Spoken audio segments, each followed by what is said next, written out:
கூட இருந்த நம்ம நண்பர்களோட வளர்ச்சி பார்க்கும்போது சந்தோஷமா இருக்கும். இல்ல அது ரொம்ப சந்தோஷமா இருக்கு. ஏன்னா ஒன்னா உட்காந்து இந்த மாதிரி பண்ணணும்னு பேசிட்டு இருக்கோம். இப்ப எல்லாருக்கும் ஒரு விஷயம் படங்கள் ரிலீஸ் ஆகுது. லாஸ்ட்லியா அவங்க ஒரு பண்ணிருக்காங்க, கவின் பிரதர், சாண்டி பிரதர் எல்லாம் ரொம்ப சந்தோஷமா இருக்கு. பேசி வச்ச விஷயம் உண்டு எல்லாருக்குமே நடக்குங்கிறது ரொம்ப ஆரோக்கியமா இருக்கு, சந்தோஷமா இருக்கு. மோஸ்ட்லி கிரிட்டிசிசம் வரைக்கும் அதை ஏத்துக்கணும். ஏன்னா இப்ப நல்ல விஷயம் நடக்கும்போது சில பேர்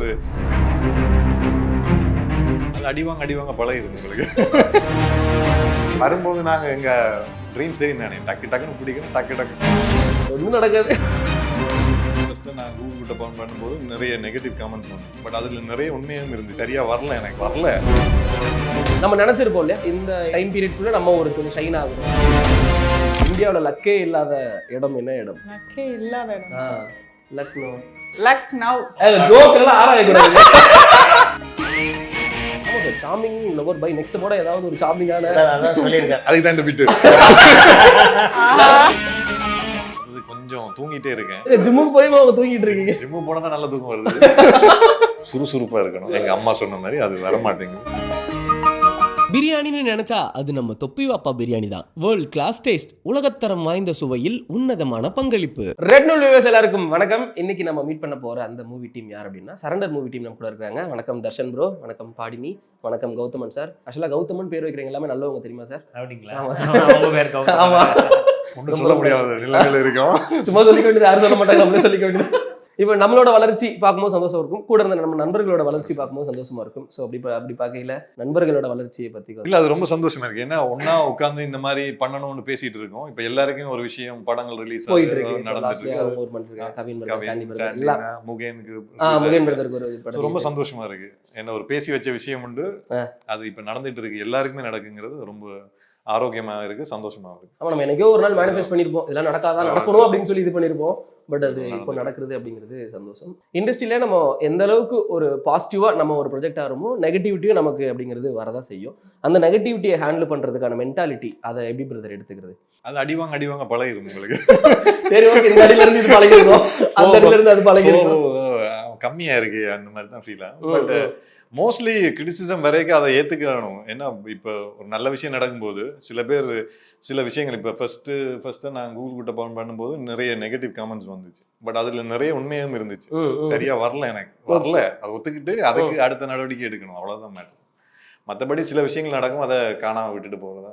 ஸோ அடுத்தடுத்து மூவ் ஆன் போயிட்டே இருக்கும், ஒரே இதுல ஸ்டக் ஆகி நிற்காம அடுத்தடுத்து போயிட்டே இருக்கும். நிறைய உங்களோட டிராவல் வச்சு நீங்க கத்துக்கிட்ட ஒரு விஷயம் இப்படி தாண்டா இருக்கணும் அப்படிங்கிற மாதிரி ஒன்று இருக்கும்ல? இல்ல, இன்னும் கத்துக்கிட்டு தான் இருக்கேன். அந்த மாதிரி ரொம்ப ஒரு மென்டாலிட்டி இருக்கும்ல, எல்லா சிச்சுவேஷனையும் ஹேண்டில் பண்றதுக்கு ஒரு மென்டாலிட்டி ஒன்று எடுப்போம்ல, அதை பத்தி கொஞ்சம் சொல்லிருங்க. இல்ல, அது எனக்கு தெரிஞ்ச எக்ஸ்பீரியன்ஸ்ல வந்துடும். ஸ்டார்ட்ல சில விஷயங்கள் நோ சொல்ல முடியாது, எப்படி நோ சொல்றேன்னு தெரியாது. ஆமா, நிறைய ஸ்கிரிப்ட் வரும்போது நோ சொல்ல முடியாம இருக்கும். இப்போ அது ஒரு நாசுக்கா சொல்றேன், சார் இல்ல சார் இப்படி இருக்கு சார், இப்படி இருக்கு சார், அந்த விஷயம். மற்றது கொஞ்சம் தூங்கிட்டே இருக்கேன், அதை கொஞ்சம் கண்ட்ரோல் பண்ணுவேன். ஜிம்முக்கு போய் அவங்க தூங்கிட்டு இருக்கீங்க. ஜிம்மு போனா தான் நல்ல தூக்கம் வருது. ஸோ அதையும் கொஞ்சம் கண்ட்ரோல் பண்ணணும். சுறுசுறுப்பா இருக்கணும். சுறுசுறுப்பா இருக்கு, அம்மா சொன்ன மாதிரி அது வர மாட்டேங்குது. சூப்பர். நீங்க உங்களுக்கு கிடைக்கிற விஷஸையும் சரி, உங்களுக்கு கிடைக்கிற ஏதாவது ஒரு இடத்துல சின்ன சின்ன இடத்துல வர்ற அந்த ஒரு நெகட்டிவிட்டியும் சரி, எப்படி ஹேண்டில் பண்ணுவீங்க நீங்க? ஹானஸ்டா சொல்லணும், நெகட்டிவ் ஒவ்வொரு தடவை நெகட்டிவ் கமெண்ட்ஸ் நெகட்டிவா ஏதாவது பேசுறப்போ வந்து அது நம்மள வந்து எப்படி சொல்ல நெக்ஸ்ட் லெவல் கொண்டு போற அளவுக்கு ஏதாவது ஒரு ஆக்டிங் ரிலேட்டடாவோ அந்த மாதிரி இருந்துச்சுன்னா நம்ம அதை அக்செப்ட் பண்ணிக்கலாம். அதை தாண்டி ஒரு சில விஷயங்கள் மக்களுக்கு வெளியில இருந்து பாக்குறவங்களுக்கு நம்ம இங்க என்ன பண்றோன்றது தெரியாம ஒரு மேலோக்க ஒரு அபிப்பிராயத்தை வச்சுட்டு ஒண்ணு கொடுப்பாங்கல்ல, அப்போ நமக்கு கஷ்டமா இருக்கும். நம்ம போயிட்டு ஒவ்வொருத்தட்ட சொல்லிட்டா இருக்க முடியும், நம்ம இப்படிதான் அப்படிதான் சொல்ல முடியாது இல்லையா? சோ அப்படி இருக்கிறப்பெல்லாம் கஷ்டமா இருக்கும். பட் ஸ்டில் அதை தாண்டி நம்மளை பிடிச்சவங்க ஒரு சில இது பண்ணுவாங்க இல்லையா, என்னோட ஃபேன்ஸ் அந்த மாதிரிலாம் இருக்காங்க, என்னை தேடி வந்து எனக்காக ஒரு சில விஷயங்கள் பண்ணி அப்படி பண்ணும்போது அவங்களுக்குலாம் நான் ரொம்ப கிரேட்ஃபுல். அவங்க எங்க இருந்து வராங்க, யாருன்னு தெரியாது, நம்மளை சுத்தி இருக்கவங்க நம்மளை சப்போர்ட் பண்றாங்கன்றது வேற, நம்மள யாருனே தெரியாது, எங்கெங்க இருந்தோ வந்து நம்மளை பார்த்து நமக்காக ஒரு சில விஷயங்களை அப்ரிஷியேட் பண்ணி கண்டினியூஸா நான் என்ன ஏதாவது ஒரு வீடியோ போட்டா கூட கட் பண்ணி போட்டு என்னடா இது நான் பின்னாடி நின்றுட்டு இருப்பேன், அதை நம்ம ஜூம் பண்ணி, அப்போ அவங்களோட லெவல்லாம் இருக்கு இல்லையா, அது நம்மள இன்னும் என்ன ரொம்ப புஷ் பண்ணிட்டே இருக்கும். அப்பப்போ நான் ரொம்ப டவுன் ஆயிடுவேன் சம்டைம்ஸ். ஹானஸ்டா எல்லாருக்கும் நடக்கிற ஒரு விஷயம் தான் வச்சுக்கோங்களேன். எல்லாருமே வந்துட்டு ஓகே பரவாயில்லன்னு எல்லாத்தையுமே அக்செப்ட் பண்ணிட்டு போயிட மாட்டாங்க. அது ஒரு ஹியூமனிட்டி. ஸோ அந்த ஹியூமனிட்டி வந்து அவ்வளோ பெருசா அவங்களுக்கு ஜென்ரல் ஆடியன்ஸ்க்கு அவ்வளோ பெருசா புரிஞ்சுக்க மாட்டாங்க. இந்த மாதிரி நம்மள பிடிச்சவங்களை வச்சு நம்ம கொஞ்சம் என்கரேஜ் பண்ணி அப்படியே கொஞ்சம் நெக்ஸ்ட் லெவலுக்கு போயிட்டே இருக்கணும். சொல்லுவாங்கல்ல 10 வரல ஒரே மாதிரி இருக்காது. ஆமா நமக்கு எல்லாரும் ஒரு மாதிரி இருப்பாங்க. அதுக்கு ஏத்த மாதிரி நமக்கு எது பிடிச்சிருக்கோ அதை வச்சுட்டு நம்ம போயிட்டே இருக்கணும். இன்னொன்னு சொல்லுவாங்க இல்லையா, ரொம்ப துக்கமாவும் இருந்துடக்கூடாது, ரொம்ப துக்கத்திலயும் போயிடக்கூடாது, ரொம்ப சந்தோஷத்துலயும் போயிடக்கூடாது, மாடரேட்டா இருக்கணும் அப்படின்னு சொல்லுவாங்க. அந்த மென்டாலிட்டியும் மெயின்டைன் பண்ணி போற மாதிரி இருக்கும். உங்களுக்கு ஆல்மோஸ்ட் இப்போ பிக் பாஸுக்கு முன்னாடி அந்த மாடலிங்கா இருந்த டைம் அதெல்லாம் சேர்த்து ஒரு எவ்வளவு வருஷம் ஜேர்னி பிரதர் உங்களுக்கு? சினிமா மட்டும் இதோட 10 இயர்ஸ் 11 இயர்ஸ் ஆகுது. மாடலிங் ஒரு குறிப்பிட்ட வருஷம் இருக்கும். நம்ம நினைச்சிருப்போம் இல்லையா, இந்த டைம் பீரியட்குள்ள நம்ம ஒரு கொஞ்சம் ஷைன் ஆகணும், அந்த டைம் பீரியட் தானே தாண்டி போயிருச்சா? அதெல்லாம் தாண்டி பல வருஷம் ஆச்சு. வரும்போது நாங்க எங்க ட்ரீம்ஸ் தெரியும் தானே, டக்குன்னு பிடிக்கிறோம், டக்கு ஒண்ணும் நடக்காது. இதுதான் ரியாலிட்டி. என்னென்ன இருக்கோ அதான் நடக்கும் அப்படிங்கிற மாதிரி. சைக்கிள் பஞ்சர் ஆனது இப்ப நடந்து போயிட்டு இருக்கேன். பஞ்சர் ஓட்டிட்டு ஜாலியா போயிட்டு இருக்கோம்.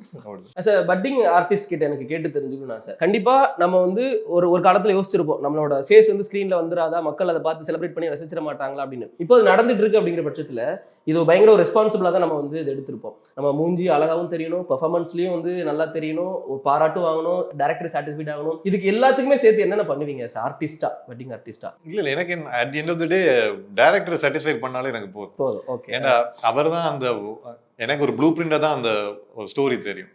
அவர் தான் ஒரு கேரக்டரா இது இப்படிதான் வரணும், இது இவ்வளவுதான் சிரிக்கணும், இதுல அழக்கூடாது அப்படின்னு வச்சிருக்கிறது கௌதம் சார்.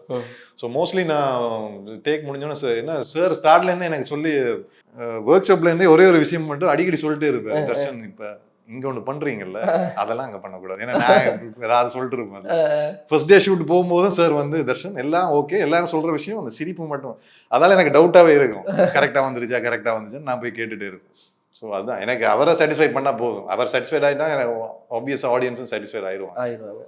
கரெக்ட். ஒரு படத்துலையுமே ஒரு ஆக்டரை க்ரூம் பண்றது, அவங்கள இது பண்றது, ரைட்டிங்ல டைரக்டரோட அந்த பேனா அதுலதான் வந்து இருக்கு இல்லையா? ஆமா sir, charming lover by next கூட ஏதாவது ஒரு சார்மிங் அதான் சொல்லியிருக்காரு. அதுக்கு தான் இந்த பிட் எல்லா இடத்துலயும் காயின் போட்டு அடுத்த ஒரு நல்ல படமா பக்கத்துல ஹீரோயினும் இருக்காங்க. டெஃபினட்டா அவங்க மேபி வெரி சப்போர்ட்டிங் தான். அதனால டெஃபினட்டா கம்ஃபர்டபுள் தானே. ஒன்ஸ் நம்ம ஆர்டிஸ்டோட கம்ஃபர்ட்டா இருந்தா நமக்கு ஈஸியா இருக்கும். கரெக்ட். இவங்க பேர் யாரெல்லாம் தப்பா சொன்னீங்க செட்ல போயிட்டு? சொல்லவே இல்லை.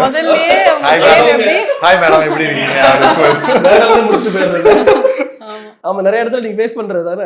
ஆனா ஆக்சுவலா அது நல்ல தமிழ் நேம்னு அப்புறமே. ஆமா சார், அப்ப பியூர் தமிழ் நேம் போல யாரோ ஒரு போயட்டோட நேம்னு சொன்னாங்க. கரெக்ட். ரொம்ப தமிழ் பற்று இருக்கு. ஆமா ஆமா. அவங்க இன்ஸ்டாகிராம்ல ஒரு திருக்குறள் போட்டிருக்காங்க. அதுக்கு என்னங்க அர்த்தம் அது மட்டும் தெரிஞ்சுக்கணும். முயற்சியை வந்து கைவிடக்கூடாது அப்படின்றதுதான். முயற்சி ஒண்ணு மட்டும்தான் உங்களுக்கு எப்பவுமே உறுதுணையா இருக்கும். அது நீங்க கை விட்டுட்டீங்கன்னா அவங்களோட எல்லாமே நில குலைஞ்சு போயிடும். அதுதான் அதோட பயங்கரம். எல்லாருக்குமே தேவைப்படுறது ஒண்ணுதானே, அந்த ஹோப் யாராவது கொடுக்கறதுக்கு ஒண்ணு.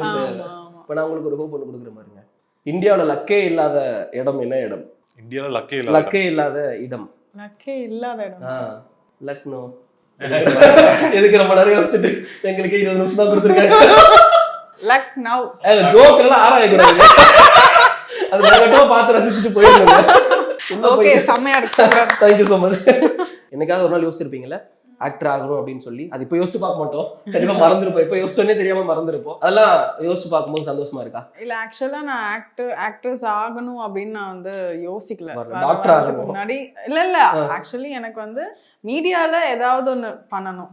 ஐ மீன் ஆன் ஃப்ரண்ட் ஸ்க்ரீனும் சரி, பேக் ஸ்க்ரீனும் சரி, எதுவாக இருந்தாலும் நான் கற்றுக்கணும், மீடியாவில் இருக்கணும் அப்படின்றதான் என்னோட ஒரு தாட் ப்ராசஸாகவே இருந்துச்சு. அதை தாண்டி ஆக்டிங்கிறது வந்து அப்பா சின்ன வயசுலேருந்து ஒரு சில விஷயங்கள், இப்போ படம் பார்க்குறதா இருந்தால் என்டர்டைன்மெண்ட்காக நாங்கள் வீட்டை பார்க்க மாட்டோம். இவங்க எப்படி பண்ணியிருக்காங்கப்பா, ஐயோ அது ரொம்ப கஷ்டம். எங்கள் அப்பா கமல் சார் ஃபேன். ஸோ அவர் இப்படி அவர் ஃப்ரேமில் பாரு, அவர் ஷோல்டர் கூட நடிக்குது பாரு, இதை பார்த்து கற்றுக்கணும் அப்படின்னு வரேன். நான் அப்போதான் சின்ன வயசில் இருப்பேன், எதுக்கு நான் கற்றுக்கணும், பரவாயில்ல கற்றுக்கலாம் அப்படியே பார்த்துக்கிட்டே இருப்பேன். ஸோ அப்படி அப்படியே பண்ண ஆன் ஸ்க்ரீனில் நம்ம ஒரு சில விஷயங்கள் பண்ணணுன்ற ஒரு சில தோணும் இல்லையா, அப்படிதான் வந்தது. வந்ததுக்கு அப்புறம் தான் எனக்கு அந்த ஓகே நம்ம வந்து பெஸ்ட்டாக இருக்கணும், நம்ம எது கொடுத்தாலுமே நம்ம இருக்கிறதுல பெஸ்ட்ன்றதை தாண்டி இருக்கிற இடத்துல நம்ம பெஸ்ட்டாக இருக்கணும் அப்படின்றது தான் எனக்கு ஒன்று இருந்துச்சு.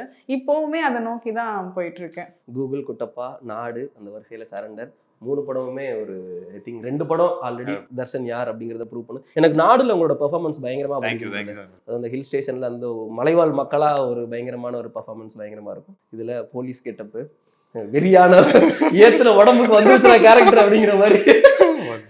ஸோ சொல்லுங்க சரண்டர் எப்படி வந்திருக்கு? ஆக்சுவலாக நான் அவுட்டா நல்லா வந்திருக்கு. நீ மக்கள் பார்த்துட்டு தான் நீங்க எல்லாம் பார்த்து தான் சொல்லணும். பட் இது at the end of the day இது எனக்கு ரொம்ப சந்தோஷமானது, க்ளோஸ் டு மை ஹார்ட் ஆன மூவி ஒன்று. ஏன்னா இந்த மாதிரி ஒரு மூவி என்னால் பண்ண முடியுமோ, த்ரூ அவுட்டாக ஒரு ஸ்டோரியை ஹேண்டில் பண்ண முடியுமோ, அதுவும் ஆக்ஷன்ஸ் ஃபர்ஸ்ட் டைம் பண்ணியிருக்கேன். அந்த மாதிரி நிறைய ஒரு கொஷன் இருந்தது சார் கேரக்டர் சொல்லும்போது. பட் அதுக்காக சார் ஒர்க் ஷாப் வச்சு ஒரு ட்ரைனிங் இன்ஸ்பெக்டர் அனுப்பி ட்ரெயின் பண்ணி ஒரு மாதிரி நல்லா வந்திருக்குன்னு நினைக்கிறேன். பாடினி தமிழ்நாட்டில் நிறைய வந்து அனிதாவா வந்து தெரிய ஆரம்பிச்சிருக்கீங்க ஹார்ட் பீட் அப்படிங்கிற ஒரு இது மூலியமா. சூப்பர் ஹாப்பி மூவில உங்களை பார்க்கறதுல.